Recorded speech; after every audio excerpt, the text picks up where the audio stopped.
Max Payne 3. One of the things that hit me right away was how smooth the gameplay is. The gunplay is so satisfying. That bullet time mechanic is still here, and it's just as awesome as ever. Nothing beats diving through the air in slow motion, watching bullets fly by, while you take down a group of bad guys in a ridiculously cinematic way. I've got to say, Rockstar really nailed the action sequences. You feel like you're playing through an action movie, especially with how they blend the cutscenes into the gameplay seamlessly. It keeps you hooked the entire time. The game does a great job of blending the old and new. It's still got that noir vibe in the narrative and Max's inner monologues, but with a fresh twist. And while it's different from the first two games, it feels like a natural progression for Max as a character. He's still trying to run from his past, but no matter how far he goes or how many bullets he fires, he can't escape it. And honestly, he's pretty much at rock bottom when the game starts. You can really feel the weight of everything that's happened to him. I think one of the things that surprised me was how tough it can be. It's not an easy game. You really need to think about how you approach each situation. Especially when you're low on ammo or painkillers, it makes every decision count, and every time you survive a brutal firefight, you feel like you earned it. So yeah, if you love intense action, a deep emotional story, and a character who's as flawed as they come, Max Payne 3 is absolutely worth your time. It's not just a game, it's an experience. Clair Obscur 33. This is an intricate and deeply atmospheric puzzle-adventure game that revolves around uncovering the truth. In a world shrouded in mystery and contrast, the game leans heavily into its mechanics, offering a blend of clever problem-solving and exploration that feels distinctly tailored for those who appreciate a cerebral challenge. It's a space where every element exists for a reason, demanding your attention to detail and rewarding your curiosity. Every area you explore challenges your perception, requiring you to think about space and perspective in ways that few other games dare to explore. The interplay of light and darkness serves as the foundation for its puzzles, turning even the simplest task into a layered and engaging experience. The puzzles here are methodically crafted, each one designed to push you just enough to keep you invested without ever feeling insurmountable. They rely on logic and experimentation, encouraging you to test boundaries and think creatively, whether it's manipulating objects, redirecting beams of light, or using shadows to your advantage. The game keeps its mechanics fresh by constantly introducing subtle twists that evolve as you progress. Exploration is a key part of the experience. Clair Obscur invites you to pay attention to every detail in your surroundings, as the world is filled with secrets waiting to be uncovered. This is not a game where you can rush from point A to point B. It rewards patience and observation. Marvel's Spider-Man Miles Morales. This game is just pure fun. I thought Insomniac nailed it with the first game, but playing as Miles? It's like they cranked up the cool factor. From the moment you start swinging through the city, you feel that difference in Miles' style compared to Peter. He'd got that younger, more energetic vibe, and the way he moves those little spins and tricks mid-swing just makes it so satisfying to swing around New York. The story got so much heart. You can really feel the weight on Miles' shoulders, trying to live up to Peter's legacy, while figuring out what kind of Spider-Man he wants to be. He's got this personal connection to Harlem, too, and that adds a really nice, grounded layer to everything. It's not just about saving the city. It's about protecting his community, his friends, his family. I felt way more connected to his journey because of that. Plus, the combat is so slick. Those Venom powers, absolute game changers. It never got old to just zap a group of enemies with a Venom punch and watch them go flying, and combining that with his stealth abilities made for some really fun, creative fights. I'd go from sneaking around, taking out enemies one by one, to just leaping into the fray and unleashing chaos with his electricity. The combat just flows so well, and it's super satisfying to pull off those combos. Even though it's a shorter game compared to the first one, I honestly didn't mind. It felt like the perfect length for Miles' story, and I loved every second of it. Yakuza 6. This game throws you straight into the heart of Kamurocho and the serene beauty of Onomichi, blending the chaotic energy of urban life with the peaceful charm of a small seaside town. It's the kind of game that's packed with personality, letting you dive deep into a world brimming with colorful characters, wild side activities, and plenty of fist-flying action. The combat in Yakuza 6 is a thing of beauty. It's fast, fluid, and packed with over-the-top moves that make every punch and kick feel satisfying. Whether you're brawling with a group of street punks or taking on a tougher challenge in a back alley, the game gives you all the tools to dominate the fight. You can pick up just about anything in the environment, a bike, a sign, even a street cone, and use it to deliver bone-crunching hits that are as brutal as they are hilarious. The seamless transition into combat makes every encounter feel organic, keeping the pace high and the action engaging. Outside of the fights, Yakuza 6 is a playground of activities. This game knows how to keep you entertained when you're not chasing down objectives. There's a fully functional karaoke minigame that lets you belt out tunes in rhythm-based fun. You can hit up a batting cage for a quick home run derby, stop by an arcade to play classic Sega games, or even spend time managing your own cat cafe. Yes, a cat cafe. It's all about variety, and this game delivers in spades. One of the standout features is the clan creator mode. Diablo 4. It's all about the thrill of combat and the promise of loot. Whether you're summoning dark magic, charging into battle as a tanky powerhouse, or raining arrows from a distance, every choice feels powerful and satisfying. But here's the kicker. This isn't just a game where you hack through enemies mindlessly. Combat in Diablo 4 feels strategic. It's about reading the battlefield, knowing when to go all in and when to pull back, and chaining together abilities in ways that make you feel unstoppable. Oh, and the enemies? They don't go easy on you. They're relentless, varied, and sometimes downright terrifying, forcing you to stay sharp and constantly adapt. Now, let's talk about the loot, because honestly, what's Diablo without loot, right? It's everywhere, and every piece you pick up feels like a mini jackpot. It's not just about shiny gear. It's about finding the perfect combination that makes your build truly click. Maybe it's a weapon that boosts your crits, or a piece of armor that lets you shrug off hits like a pro. The excitement of checking your inventory after every fight never gets old. Exploration in Diablo 4 is another highlight. The world is massive, and it feels alive in a way that keeps you curious. You're not just moving from one dungeon to the next. You're uncovering secrets, stumbling upon events, and discovering challenges that are as rewarding as they are unpredictable. It's a world that begs you to get lost in it, and there's always something waiting to be found.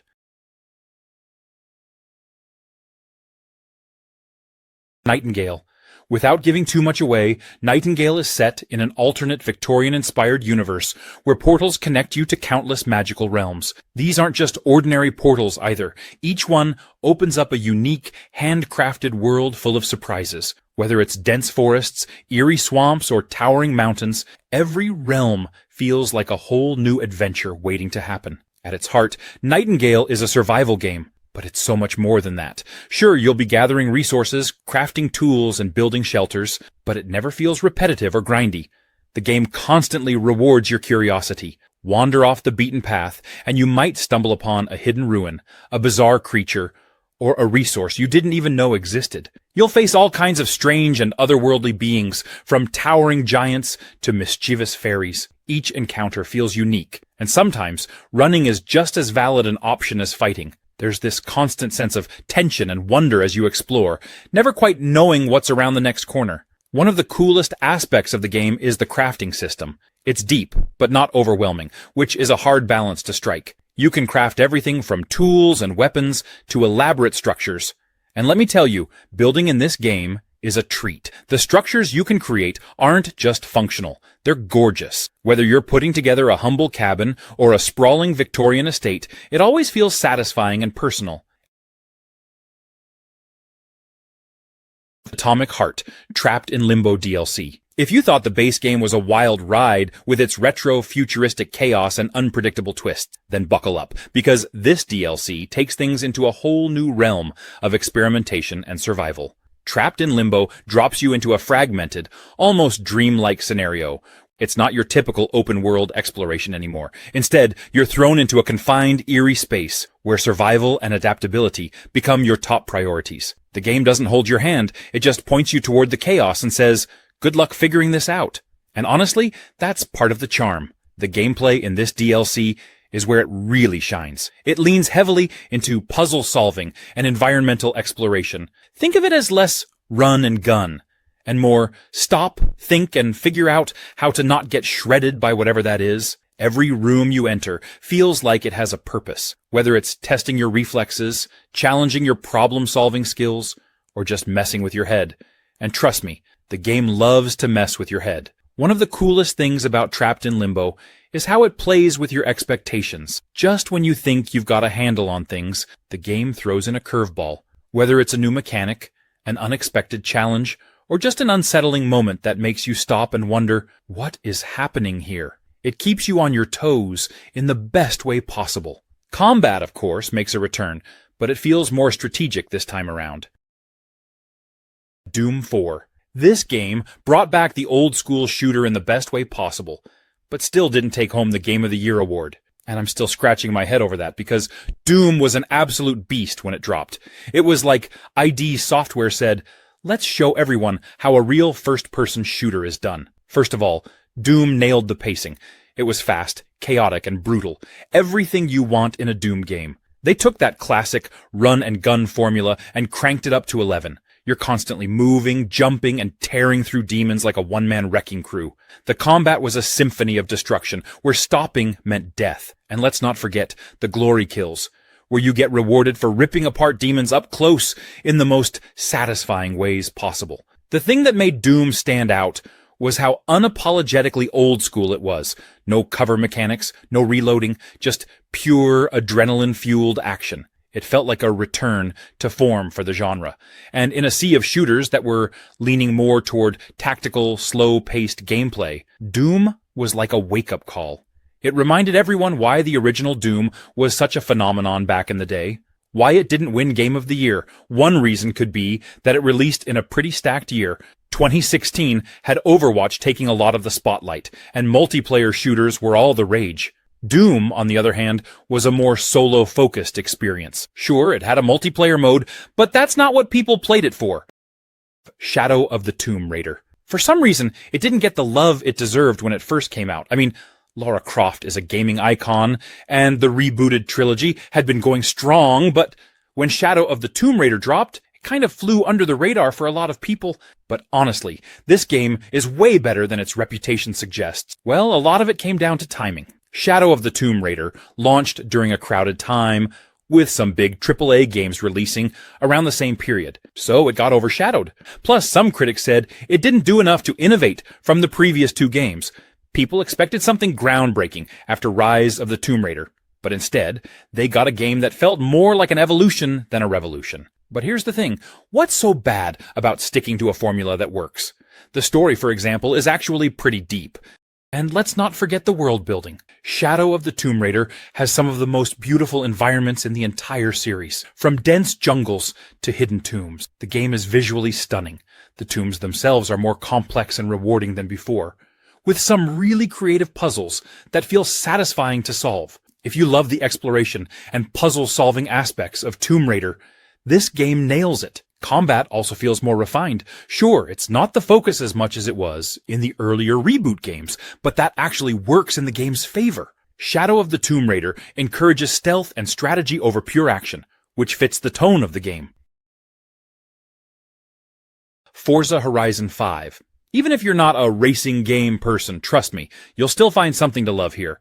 It's like a love letter to cars, exploration, and just having a good time behind the wheel. Remember when you used to race toy cars around your living room, making up little adventures as you went? Forza Horizon 5 brings that same energy, but cranks it up to 11. It's not just about winning races, though that's fun too. It's about playing. The freedom you have to do whatever you want is amazing. They've got everything from souped-up classics to hypercars that look like they belong in a sci-fi movie. And the customization. You can tweak everything. Paint jobs, performance, even little decals. It's like a car nerd's dream come true. But don't worry, you don't have to be a gearhead to enjoy it. The game does a great job of keeping things accessible, whether you're a casual player or a hardcore racer. The controls are just buttery smooth, and the way each car handles feels unique. Want to go off-roading in a big, beefy truck? Go for it. Prefer zipping through city streets in a sleek sports car? Done.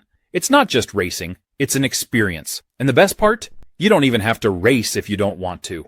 There are stunt challenges, speed traps, exploration events. It's like a big automotive playground. And the seasonal changes? Genius. The world evolves over time, so one week you might be racing in dry deserts, and the next you're dealing with torrential rain. It keeps things fresh and gives you an excuse to keep coming back. Dark Souls Remastered.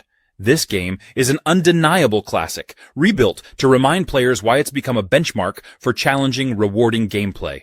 It throws you into a grim and mysterious world where every encounter, every decision, and every step feels meaningful. This isn't just a game you play, it's a test of patience, skill, and determination. Combat is at the core of Dark Souls Remastered, and it's an art form here. It's all about timing, precision, and understanding your enemies. Every swing of a sword, every block with your shield, and every dodge roll feels deliberate. The game doesn't hand you easy wins. Instead, it challenges you to learn its rhythms and grow as a player. Defeating an enemy after a tough battle feels like a genuine accomplishment, and that sense of achievement never fades, no matter how many times you experience it. Exploration is another highlight. The interconnected world is full of hidden paths, shortcuts, and secrets that reward players who pay attention to their surroundings. It's not a linear journey, and you're encouraged to venture off the beaten path. Whether you're descending into a dark and eerie cave or ascending a crumbling tower, every area feels distinct and filled with its own challenges. The game's upgrade system is as deep as the world itself. It gives you the freedom to shape your character into the fighter you want to be. Whether you prefer to wield massive swords, master powerful spells, or outmaneuver your enemies with light weapons. Assassin's Creed Odyssey. If you're looking for an epic adventure with a massive open world, incredible history, and a touch of Greek mythology, Odyssey is basically a dream come true. One of the coolest things about Odyssey is that it really puts you in control. Right from the start, you get to choose between playing as Alexios or Cassandra, two mercenaries with their own distinct styles and personalities. Combat in Odyssey also feels really satisfying. It's more refined and fast-paced compared to earlier Assassin's Creed games, with a bit of a superhero flair.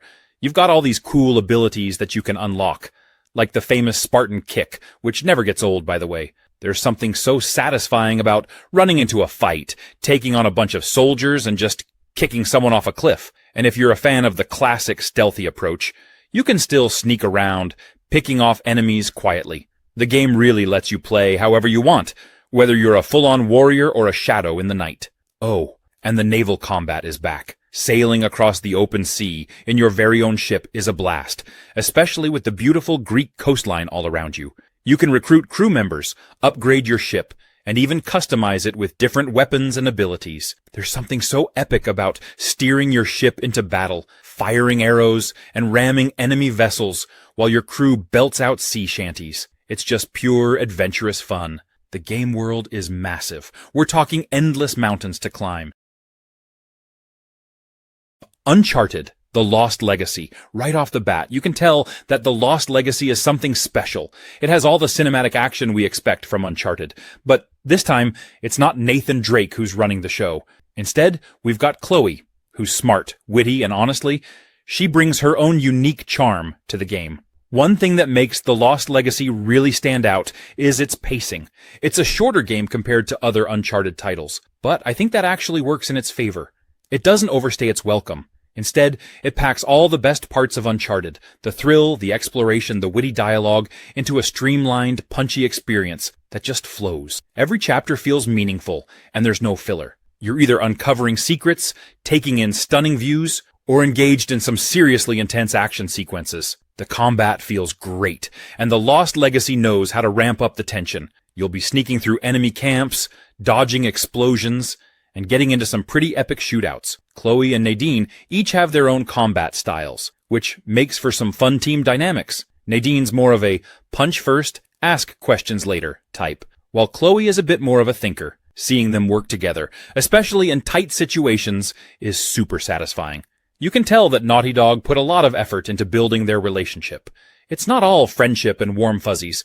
These two come from different backgrounds, and they've got a history that's, well, complicated. Dead Island 2. It's one of those games that after being in development for so long, you're just happy it finally exists. If you're into zombie games, this one is like a bloody sun-soaked vacation, where you can let loose and hack, slash, and smash your way through hordes of the undead. What's cool about it is that it doesn't take itself too seriously. The game knows exactly what it is, a fun, over-the-top zombie slasher set in sunny California. And sometimes that's exactly what you need. First off, the setting is great. Instead of a gloomy, post-apocalyptic wasteland, Dead Island 2 takes place in a colorful, almost absurdly beautiful version of Los Angeles. They call it Hell A, and the contrast between the bright, glamorous world of Hollywood and the grotesque, decaying zombies is just awesome. You're running through luxury mansions, beaches, and fancy neighborhoods, all while the city crumbles around you. It's like you're on a demented version of a sightseeing tour. The zombies themselves come in all shapes and sizes, and they're not pushovers. You've got your standard walkers, but there are also faster, more aggressive types, like runners and screamers who can call for reinforcements. Some are armored, others are on fire or covered in acid, and each type forces you to adjust your tactics. It keeps you on your toes and makes the combat feel fresh. You're constantly adapting and finding new ways to take them down, whether it's by using environmental traps, setting them on fire, or just going for headshots. Final Fantasy VII Rebirth. If you played Final Fantasy VII Remake, you're already familiar with the epic world and characters, but Rebirth just takes everything up a notch. Midgar was this dark, gritty industrial setting in Remake, but Rebirth opens things up. You get to see more of Gaia, explore lush forests, massive plains, and mysterious ruins that feel like they're hiding 1,000 secrets. And then there's the combat. Oh boy, if you thought the battles in Remake were good, Rebirth steps it up. It's still that real-time, action-packed combat system, but everything feels smoother and more refined. Switching between characters mid-battle is seamless, and they each bring something totally unique to the table. Cloud's powerful sword slashes, Tifa's quick martial arts, Barrett's massive gun arm. Everyone has a role, and you get to experiment with strategies that make every encounter exciting. And the materia system is back, so you're constantly tweaking your setups, figuring out the best combos for each fight. Oh, and the bosses? Unreal. Square Enix did not hold back. Each boss feels like its own mini-movie, with incredible animations, massive attacks, and a level of intensity that keeps you on the edge of your seat. And it's not just about the challenge. Each boss battle feels personal, like you're part of something epic. And the summons, summoning Ifrit, Shiva, or one of the other iconic Final Fantasy summons, just feels so satisfying. They show up, wreck shop, and leave you thinking, yep, that's why I love Final Fantasy. The Callisto Protocol. It's from Glenn Schofield, one of the co-creators of Dead Space, so if you know that series, you can expect a similar intensity here, with a unique twist that keeps things fresh. One of the things I love about this game is how it creates tension. It's not just jump scares, though there are a few really effective ones.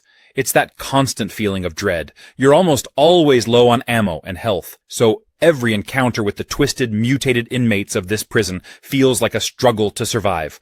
The combat is brutal and up close, forcing you to really get in there and make every swing count. It's not your typical action game where you can just spray bullets and move on. Here, you're scraping by with whatever resources you can find, and it adds so much to the immersion and intensity. The combat is visceral. There's this raw, almost primal feel to it. The melee system in particular is pretty unique for a horror game. You actually have to get in close to bash these creatures, and it's terrifying in the best way. You're not just standing back with a gun. You're practically fighting for your life in every encounter, which makes the experience that much more intense. What really stands out, though, is how the game creates this balance between horror and sci-fi mystery. Sure, you're dealing with terrifying creatures and survival, but there's also this big, intriguing story underneath it all. Why did everything go wrong on Callisto? What's causing these transformations? The game does a great job of feeding you bits and pieces of the narrative as you go. Control. I remember starting it and thinking, okay, this looks interesting, but it just keeps getting weirder in the best possible way. You play as Jesse Faden, who walks into this super secret government building called the Federal Bureau of Control, and from there, things get strange. The whole game is set inside this massive, brutalist-style building called the Oldest House, and it's full of supernatural events, shifting walls, floating people. You've got this crazy service weapon that shifts between different forms, like a pistol that can turn into a shotgun or a sniper rifle. And then there's the telekinesis. Throwing objects at enemies with your mind never gets old. I remember picking up desks, chunks of concrete, even explosive canisters, and just launching them at enemies. It's so satisfying. And as you level up, you get more abilities like levitating, creating shields, and even mind-controlling enemies. It makes every battle feel dynamic because you've got all these powers to mess around with. The game also nails the whole mind-bending thing. The environments constantly shift and change. There's this one part, the ashtray maze, that had me completely blown away. It's like this surreal, almost psychedelic level where the walls and floors are shifting, and you're just flying through it, blasting enemies, while this killer rock soundtrack plays. So yeah, Control is one of those games that feels totally unique. It's got this perfect mix of supernatural weirdness, awesome combat, and a mystery that keeps pulling you deeper. Demon's Souls. The world of this game is jaw-dropping, especially in the remake for the PS5. You step into this dark, eerie kingdom of Boletaria, and right away, the atmosphere pulls you in. Each area has this unique vibe, from creepy, foggy swamps to towering castles and fiery caverns. One thing that really stands out in Demon's Souls is how it doesn't hold your hand at all. There's no big tutorial here, just you, your sword, and the mystery of Boletaria.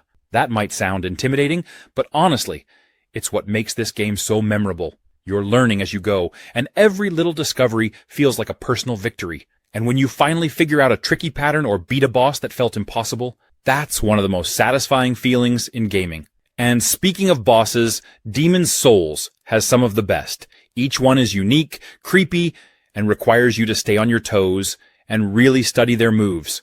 You'll probably get your butt kicked a few times or a dozen times, but that's okay. It's all part of the fun. Each boss fight feels like a grand event. There's this tension in the air, and you're just waiting to see what insane move they're going to throw at you next. But when you finally bring one down, the victory feels so sweet, like you've just accomplished something epic. The game's mechanics are simple, but feel just right. It's not about flashy combos or crazy powers. It's about timing, patience, and learning from every mistake. Monster Hunter World. A game that's all about epic hunts, incredible creatures, and just a whole lot of fun. If you've ever wanted to feel like the ultimate hunter, taking down massive, fantastical beasts with a giant sword, or hammer, or bow, or even a bagpipe, then this game is calling your name. And trust me, once you start, it's hard to put down. The combat in Monster Hunter World is intense, but in the best way possible. You've got so many weapons to choose from, each with its own feel and playstyle. There's something for everyone. Whether you want to get up close and personal with a giant sword, keep your distance with a bow, or support your friends with a hunting horn, it's all there. Each weapon has its own learning curve, but mastering one feels incredibly rewarding. And the game doesn't rush you. You can spend hours just getting comfortable with different weapons and finding out which one really clicks for you. The best part about hunting, though, is that it's not just a straightforward swing till it drops kind of deal. You've got to pay attention to the monster's movements, study its behavior, and figure out when it's vulnerable. Every hunt is like a puzzle, and it's up to you to figure out how to take down each monster. It's challenging, but never frustrating, and every victory feels earned. You'll find yourself thinking, okay, maybe just one more hunt, over and over again. The monsters themselves are really the stars here. Each one is so unique, with its own behaviors, attack patterns, and quirks. Stalker 2. So, you know how some games make you feel like you're surviving? Like, really surviving? That's Stalker 2 in a nutshell. The zone is the star of the show. It's haunting, it's dangerous, and it's unpredictable. What I love most is how it doesn't hold your hand. You're thrown into this place, and you just have to figure it out. It's like the game is saying, hey, good luck out there, buddy. And honestly, that's part of what makes it so satisfying. It's all about exploration, taking risks, and making decisions that can completely change your experience. If you've played the original Stalker games, you already know this isn't your typical shoot and loot affair. You're scavenging, crafting, and constantly managing your resources. And it feels real. Ammo isn't something you take for granted. Food and medical supplies, you'll cherish them like gold. And don't even get me started on the anomalies. These bizarre, deadly phenomena scattered across the zone add this layer of tension that keeps you on edge at all times. Every step you take feels like it matters. The NPCs you encounter in Stalker 2 are not just background noise. They feel like real people trying to survive, just like you. Some might help you, some might not, and figuring out who to trust is all part of the journey. If you love a good challenge, or if you just want to experience something truly unique, Stalker 2 needs to be on your radar. It's not just a sequel, it's a love letter to fans of the series and a bold step forward into a new generation of gaming.